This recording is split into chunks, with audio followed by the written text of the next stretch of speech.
Welcome to this episode of Locked In. In this video, I'm going to do my full review of the Scribe Gravel Wide Plus 700C wheel set. If you're looking for an ultra light 1,300 gram wheel set for under $1,000, please stay tuned. So in this review, I'm going to be going over the specs and features of this wheel set, setup, ride quality, price, and my final thoughts. So let's get into the specs and features and pricing of these wheels. Now I could be wrong, and you can comment below if I am, but I think these are the lightest, widest gravel wheels for this price point. So the specs of this are, it is a carbon rim with a 25mm hookless internal rim that is 23.5 millimeters deep and 30 millimeters externally. It is a 28-hole spoke count on the front and the rear. The hubs are Scribe's own hub, and you can get them in basically all your standard free hub bodies that are currently out. They do use low friction endurance bearings, and they do come center lock. And the hubs are also convertible for 15mm and 12mm through axle in non-boost and quick release as well. They also are laced up with Supreme CX Ray spokes, which if you don't know are basically the best spokes out there. And in the kit, you're gonna get tubeless valves. It's gonna be taped already for tubeless.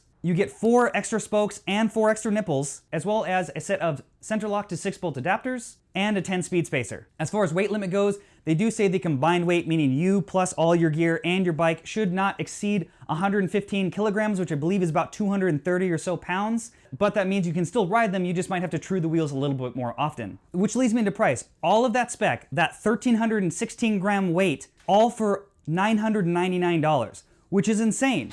Yes, I know that's a lot of money, but let me make this quick comparison for you. A set of Envy G23 rims, which are narrower, they are 23 millimeters internal, are $2,550, and they are only 10 grams lighter. Need I say more? So let's get into mounting tires on these wheels. How easy were these to mount up? Now this is the first set of hookless wheels I've ever used, which if you don't know about hookless, do your own research. We're not going to get into that, but the long and short of it is there's no standard kind of bead on the end of the rim.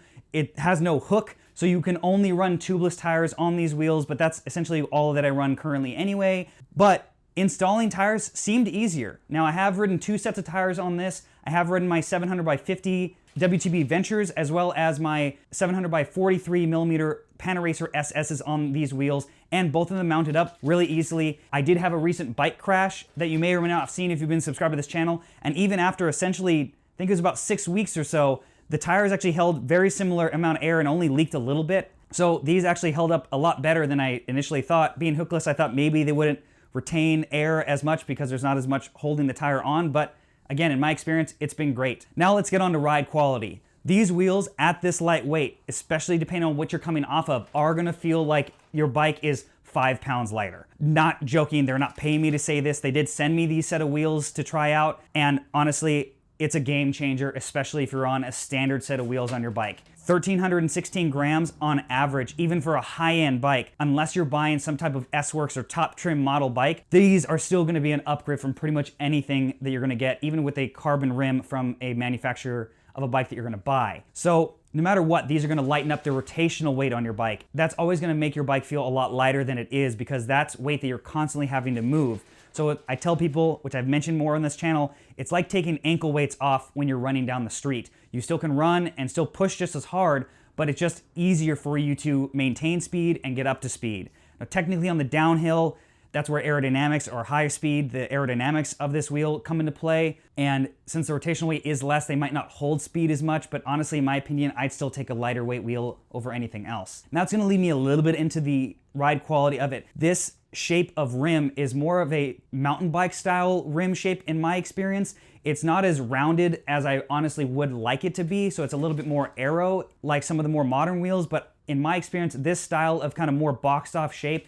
is a lot stronger, and I'm assuming why they went with this style on these rims for strength, because obviously, again, these are marketed as a gravel wheel. They do have road wheels that aren't as wide and are more aero in different depths, but again, this is their gravel wide plus wheel set. The plus just means essentially it's 25 mil internal, which is the widest that they offer. So the ride on these was excellent. It felt, again, like I was stronger than I actually was. The climbs feel a lot better and a lot easier, and these wheels are very stiff without being harsh. They still had some flex to them. The carbon hoops definitely felt like they absorbed a little bit more vibration coming off of an aluminum wheel set that had predominantly ridden on my Cobalt Warhawk for quite a while prior to these wheels. I did notice a ride quality improvement, even though I technically went down on the sidewall because I was coming off of 650B wheel set, and that was running a lot bigger of a tire. It had some 2.2s, so going down in a size to a 50 or a 43, I thought it'd be a little bit harsher than it was, but these had a nice balance of stiffness ratio to ride quality, which I was pleasantly surprised at. Then this hub. Oh my God, this hub is loud, and I'm gonna cut to a clip of me trying to get a good mic shot of this. This hub is super loud and not for the faint-hearted.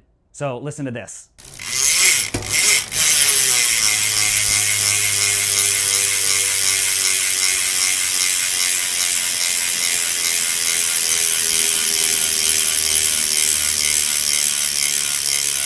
Yeah, it is crazy. It is definitely something that if you're not used to it, loud aftermarket hubs, I really like it, but it is a little obnoxious at first, but you have to get used to it. And one funny scenario that I ran into, there was one ride when I had these set up and I forgot to put my bike bell onto my bike, and I was actually riding down the trail behind someone, and typically in a moment where I would ding them with my bell and then ride past, I basically just coasted and then backpedaled a little bit, and they like heard it because it's so audibly loud. They turned around and like, oh, and then I rode around them.